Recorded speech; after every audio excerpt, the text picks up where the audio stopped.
Hello বন্ধুরা, সবাই কেমন আছে? আশা করছি তোমরা খুব ভালো আছো, আমরাও খুব ভালো আছি। আজকে ছোট্ট একটা ভিডিও নিয়ে তোমাদের সামনে চলে এসেছি।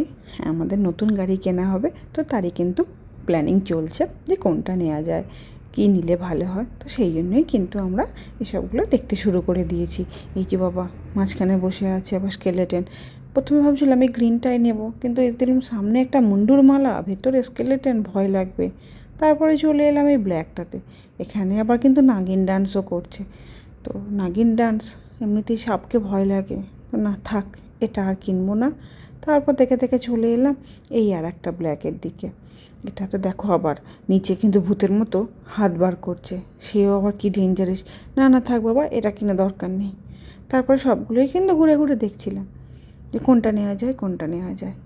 আলটিমেটলি কিছুই নেওয়া হলো না। হ্যাঁ, হাসি পাওয়ারই তো কথা। সামনে এত গাড়ি আর একটাও কিনে দিল না।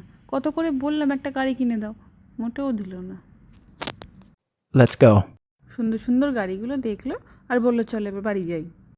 কী ভাবছো, মাথা খারাপ হয়ে গেছে? হ্যাঁ, একটু কিন্তু হয়েইছে। রাস্তায় গাড়ির মধ্য থেকেই দেখি যে হুস হুস করে কত গাড়িগুলো চলে যায়, ভালো করে দেখতেও পাই না, ছবিও তুলতে পারি না। তো আজকে কিন্তু একদম সামনে থেকে এই ধরনের নানান রকমের গাড়ি কিন্তু দেখতে পেলাম আমরা সবাই। এখানে নানান এত রকমের যে গাড়ি এবং তার যে স্টাইলগুলো সামনে থেকে সত্যিই দেখা খুবই কিন্তু এক্সাইটেড হয়ে গিয়েছিলাম। যদি বুঝতেও দেবে না, টাচ করতেও দেবে না, জাস্ট দূর থেকে দেখো আর ঠাকুরকে নমস্কার করে চলে এসো। সেই সামনে এত সুন্দর সুন্দর গাড়ি দেখলে কান্নার লোভ লাগে বলো। যদিও অর্ধেক গাড়ির নামই জানি না, তা আবার কেনার তো দূরের কথা, ভাবাও দূরের কথা, সেসব আলমারিতে তোলা থাক। তো চলো, আজকে এসেছিলাম একটা মলেতে। তো নর্মালি উইকলি যেগুলো লাগে কেনাকাটি সেগুলো করব বলে। তারপরেই ভাবলাম যে যাব বাবা, রাস্তা ভুল করে অন্য কোথাও চলে এলাম নাকি, স্বপ্ন দেখছি নাকি, কোনো গাড়ির শোরুমে চলে এলাম। তারপরে দেখলাম যে না, এখানে গাড়ির কিছু একটা সব রকমেরই যখন ফেস্টিভ্যাল হয়, সব কিছুই যখন মলেতে এরমভাবে শোপিসের মতো রাখা থাকে, হোয়াই নট গাড়ি। হ্যাঁ দেখো, এখানে কিন্তু জাস্ট এই গাড়িগুলোকে দেখার জন্যই রেখে দিয়েছে। এর ভেতরে দেখো, বুড়ি বাপ রে বাপ, এরা গাড়ি চালায়, ভয় লাগে না এদের? এর মধ্যে বেশ কিছু ইউনিক গাড়িও আছে যেগুলো কিনা অ্যান্টিক পিস, আবার এরকমও আছে যেগুলো কিন্তু ওই কার রেসের সময় ইউজ হয়েছে বা সে উইন হয়েছে, এই ধরনেরগুলোও কিন্তু রয়েছে। কিছু কিছুতে তার সামনে স্পেসিফিকেশানে সে তার ডিটেল সমস্ত কিছু রাখা ছিল।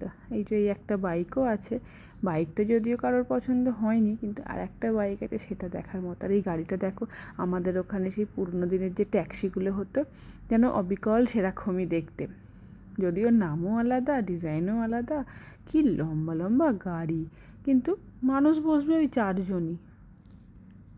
সবাই আসছে, ছবি তুলছে, দেখছে। আমরাও কিন্তু তাদের পর্যাতেই পড়েছিলাম। সব কিছু দেখা টাকা হয়ে যেতে পেট তো আর মানবে না গাড়ি দেখে, আর আমাদের কী লাভ। তো এত গাড়ি দেখে আলটিমেটলি বরের পছন্দ হয়েছে এই গাড়িটা। রাস্তায় ঠেকে যাবে না, যদিও এখানে বাম্পার নেই, তাও মনে হচ্ছিল। যাকগে বাবা, সেসব কথা থাক। চলো আজকের মতো বাই বাই। আজকের ভিডিওটা যদি পছন্দ হয় অবশ্যই একটা লাইক শেয়ার করে দিও। সবশেষে একটা কথা না বলে থাকতে পারলাম না। আমরা তো লিফটে করে ওপরে উঠলাম, বাট নিচে থেকে গাড়িগুলো কীভাবে ওপরে তুললো?